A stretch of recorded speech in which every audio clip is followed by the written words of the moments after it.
Hello and welcome to JPzilla, and in this video we're going to be analyzing the new trailer for the new MonsterVerse movie, Godzilla x Kong: The New Empire. Now, I've already seen this trailer like 2 or 3 times, so this is not going to be new for me, but I still want to analyze it, so I'm still going to watch it.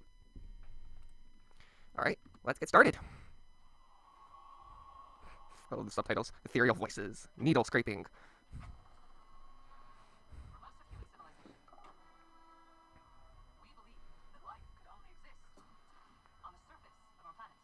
Oh, I just want to comment that I'm not sure that's entirely true, because there are a bunch of underworld myths, and there are definitely creatures in those underworld myths that live underground. Like, there's the Egyptian myth of Apophis, who was an ancient serpent deity thing who lived underground.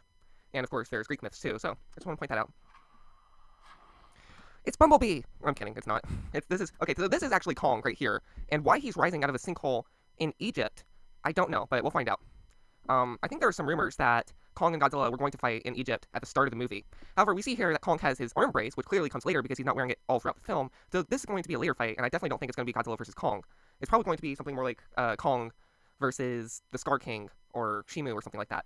Probably the other Titan, the rumored Titan, Shimu, because the Scar King fight takes place in Brazil. And we actually saw them filming some of those scenes in Australia. And later on in the trailer, we get to see Scar King on this set that was being shot in Australia, which we know is going to take place in Brazil. So we know the Scar King fight takes place in Brazil. So this fight is probably going to be Kong, maybe Godzilla 2, versus this rumored Titan Shimu. But I'll get into that a little bit later. Alright, so here we see what looks like our main 3 characters, and we have Eileen Andrews returning from Godzilla vs. Kong. We have a new character here that I know nothing about, but what I'm really excited about is Bernie Hayes. Bernie Hayes was the conspiracy theorist from Godzilla vs. Kong, who ran the Titan Truth podcast, and of course we saw him talking to Mark Russell, a Monarch agent, at the end of the movie, so we can safely assume that Mark employed him to be a Monarch agent too. This movie seems to be picking up where Godzilla vs. Kong left off. And we should have seen this coming, because when they were first talking about making a sequel to Godzilla vs. Kong, the title they were working with was Son of Kong. Now clearly this is the Son of Kong that title references, and clearly Kong's going to be taking care of this Son of Kong. So we should have seen this coming, really, but no one saw this coming. This wasn't rumored, as far as I know. This wasn't theorized, but it was clearly hinted at the very fact that they were considering calling this movie Son of Kong, I guess before they worked Godzilla in there. So I digress. Oh, and if you don't know, Son of Kong was actually a sequel originally to the original King Kong, where the director, Denham, goes back to Skull Island and finds a small albino Kong that he believes is King Kong's son. So that's where that comes from. Now, there are some people theorizing that the handprint from Kong's Skull Island, the one they saw on the cliffside, actually belongs to the Scar King. This could work theoretically if Scar King was on Skull Island before the death of Kong's parents. Because we know from the graphic novel, The Birth of Kong, that it was not the Scar King who killed Kong's parents, but the Skull Crawlers. Now, I suppose they could retcon this, but I'm hoping they won't. If they do, it won't be that big of a deal for me, but we'll see. So, that handprint probably did come from Kong, who had just been wounded and was cleaning his wound and got some blood on his hand. So I'm sure that handprint from Skull Island does still come from King Kong. However, it does raise some questions about where the handprint came from that was on the door to Kong's temple that Godzilla destroyed in Godzilla vs. Kong. I still don't believe that came from Scar King. It probably came from one of Kong's ancestors, but I'll get into that in a minute, because we're still watching the trailer. And here we see the ancient Kong civilization, and wow, there are a lot of them. I did not think that we were going to get a Kong civilization in this movie. I thought that the Scar King may have been responsible for killing off Kong's tribe, and that most of the Kongs died in an ancient war, and that'd just be the Scar King versus Kong. And by the way, the Scar King is what they're calling that orangutan Kong from the teaser, according to the rumors. So that's what I'll be referencing him as in this video. And there he is, the Scar King. Now, I forgot to mention this, but the main reason I don't believe he was on Skull Island is because we see this Hollow Earth energy in his eyes. He is absolutely imbued with it. And I believe that this does imply that Scar King is a creature of the Hollow Earth, and has been there for a long, long time. Which means I don't think he came from Skull Island like Kong's parents did, or came to Skull Island. I believe he's been down here this whole time, and that Kong's parents were actually exiled by the Scar King, and that's why they ended up on Skull Island. I believe this guy's been down here the whole time, and definitely did not make that handprint on Skull Island. Now, these here appear to be a creature from the comic sequel to Kong Skull Island, called Skull Island: The Birth of Kong. Now, in that movie, Dr. Houston Brooks' son, Aaron Brooks, went to Skull Island on an expedition in the 90s, and there they encountered creatures called death jackals. Now, death jackals are herbivores like the skull crawlers, which means they must be constantly feeding, and if they don't get prey, they'll eventually end up eating on themselves, which means that a lot of them have missing limbs. Now, looking at it here, they all seem to have all 4 of their legs, and that, I don't know, maybe creatures in the whole Earth aren't so herbivorous as they are on Skull Island. Maybe these are more regular versions of death jackals. They could be a type of subspecies that doesn't have such a high metabolism, and that's what I believe we're seeing here. But this does definitely tie in to the graphic novel, The Birth of Kong, which I really appreciate because it means they could draw from other source material too. Who knows, maybe we'll even see the Muto Prime in this movie. Probably not. Well, okay, we already knew that the Iwis probably came from Skull Island. I do believe that this is the Iwi tribe, or more likely the progenitor of the Iwi tribe. They're definitely related, because the Iwis have quite a bit of legends concerning the Hollow Earth. There is actually a particular legend cited in the Godzilla vs. Kong novelization about a creature they call Zozla Holawa. And Zozla Holawa is a creature that is obviously intended to be a reference to Godzilla, because he came from the Hollow Earth, and he ate what they called a star, and was able to breathe fire because of it. Now, this is an obvious reference to Godzilla and how he absorbed Hollow Earth energy, which may become even more important later on in this trailer, as we will see him very, very soon. Alright, so here we see a shot of what is clearly the overworld, so we are definitely going to get some overworld action in this Hollow Earth movie. See, this looks like a crab-type thing, potentially, which means that we'll probably see the Scar King controlling other titans, as has already been rumored.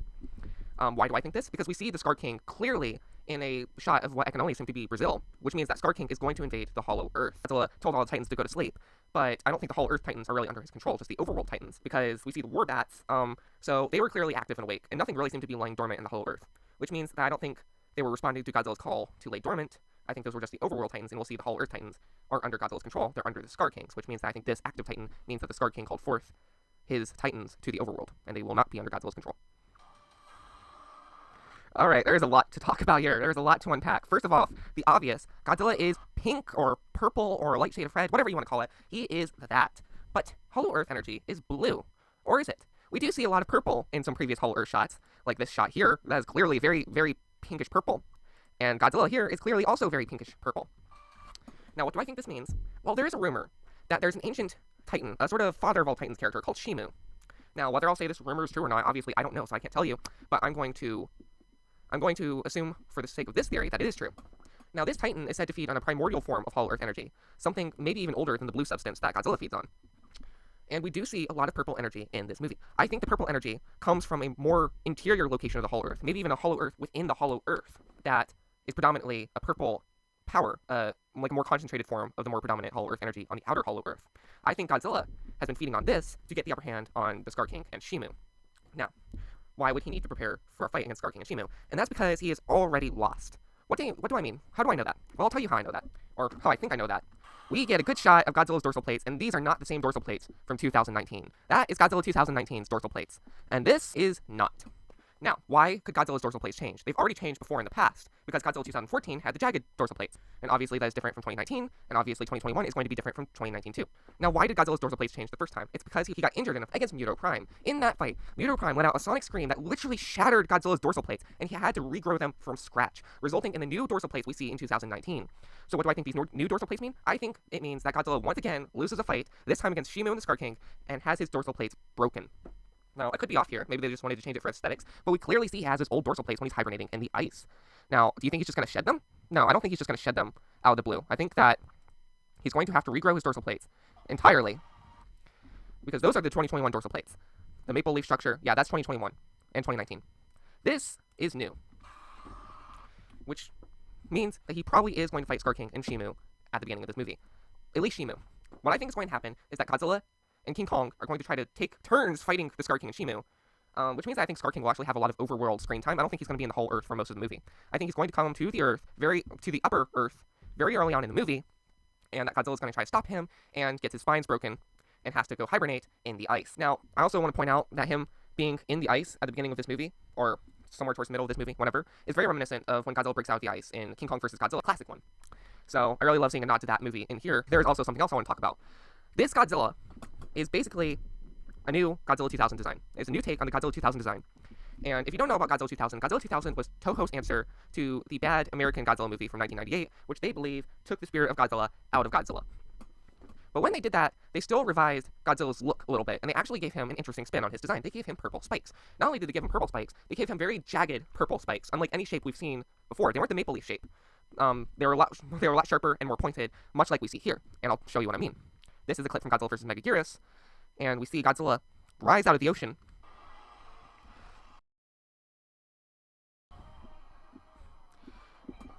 Not only that, but Godzilla overall just has a very, very jagged design in this iteration. He's very sharp, he's very spiky. He's a spiky Godzilla. And what do we see in this new Godzilla? Lots of spikes. So this is obviously Adam Wingard's homage to Godzilla 2000, and I just love that because Godzilla 2000 is now actually referenced a lot among Godzilla films. Godzilla 2019 didn't reference it, even though it referenced a lot of Godzilla movies, and no other Godzilla movies really referenced it before, but this is basically returning to that 2000 design. So you can tell that Adam Wingard is a true Godzilla fan here. Now, I find it interesting that Adam Wingard decided to redo the design now, because he was asked, I believe, in an interview about changing Godzilla's design. I remember hearing this around when Godzilla vs. Kong came out. Changing his design, like making his head bigger, because a lot of people thought his head was too small, and, small changes like that. And Adam Wingard said he didn't want to change the design at all, because when Batman vs. Superman came out, he was disappointed they hired a new Batman actor, that was Ben Affleck, instead of keeping the Batman actor from the Dark Knight trilogy, which was Christian Bale, because he didn't feel like it was an actual Batman vs. Superman fight. Like, he wanted to see the classic Batman against Superman, and it just didn't feel the same to him, so he wanted to make sure that his Godzilla felt like the Godzilla from previous movies, so that wouldn't feel like a new Godzilla versus Kong. He wanted it to feel like the authentic Godzilla from the MonsterVerse. However, we have already seen that fight now, so he has much more liberty to make the design changes he's wanted to make. Now, his head, compared to the rest of his body, is a lot bigger now. He does have new dorsal spikes, and overall, his proportions are just entirely different. He's got bigger arms now. Some people complained that Godzilla didn't have big enough arms. He's got smaller hips now, and he just looks a lot more lean and mean. And I really like this new Godzilla design. I feel like he could have added a little more weight to the hips. I feel like the hips are a little too narrow, but overall, I just love this design. It's a callback to the leaner, meaner Godzillas of the 2000s, and I just love it. And here we see Scar King with his rumored whip. Now, this whip is supposed to contain some of that ancient Hollow Earth energy at the tip, which Shimu is supposedly starved of, so he obeys Scar King because of the whip, because that's his source of energy. He needs it to survive, and so he willingly obeys Scar King so he can get it. Now, this is just a rumor. I do not know how valid this rumor is whatsoever, because I'm not the one spreading it, but I'm just reporting on what's there. And here we see a bunch of Kongs and Scar King. Now, what I think is happening here is that Scar King is the leader of this tribe. He's the leader of the pack. And I think a part of the hint is in his name, Scar King. Now, I think this is just wild theory, but I think this is a reference to the movie The Lion King, in which Simba's uncle, Scar, takes over the throne from Mufasa.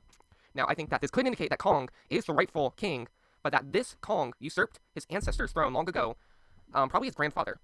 Because we already see Kong's parents were on Skull Island, so obviously Scar King didn't kill them. But I'm assuming he's going to kill Kong's grandfather, exile Kong's parents, and that Kong's parents are going to have Kong on Skull Island, and that Kong is going to reclaim the throne, and that is why he's so ticked at seeing this new Kong, because he knows where he comes from, and that he's a threat to his throne.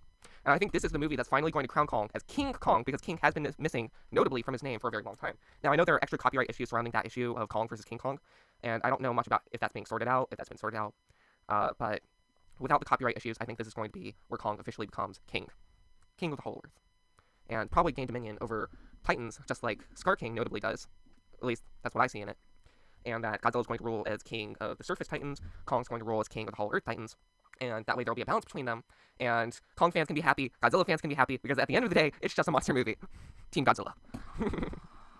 Oh, and here's the shot I was noting of him on the beach, roaring at these poor people down there with their poor beach vacation ruined because some giant ape decided to go ape on a beach.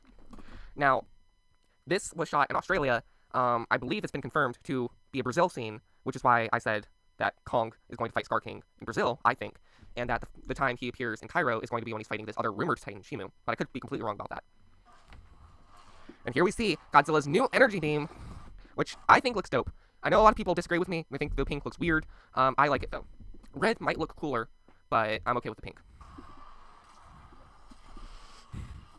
And here we see a lot more of Godzilla's design. He's got glowing pink eyes, glowing pink dorsal plates, he's got broader shoulders, he's got muscular arms, and I really like the design overall. And of course we see Kong with his robot arm, and yeah, it looks like they're charging at something.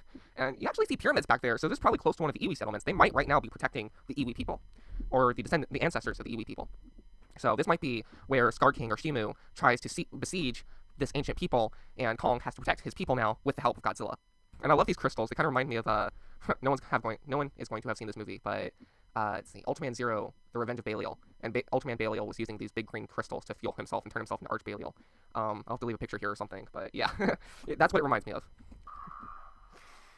Oh, and we see Gia here, so we know Gia's coming back. Oh, and we saw her earlier in the trailer, so we know Gia's coming back, Bernie's coming back, Eileen's coming back, but Dr. Nathan Lind, who is the guy who convinced Eileen to ship Kong across the ocean, yeah, he's not coming back. I hope he's alright. Hope he doesn't die like his brother or something, and that he's just running Monarch operations closer to home, that he's going to be a side character, because I don't want them to just forget about him entirely.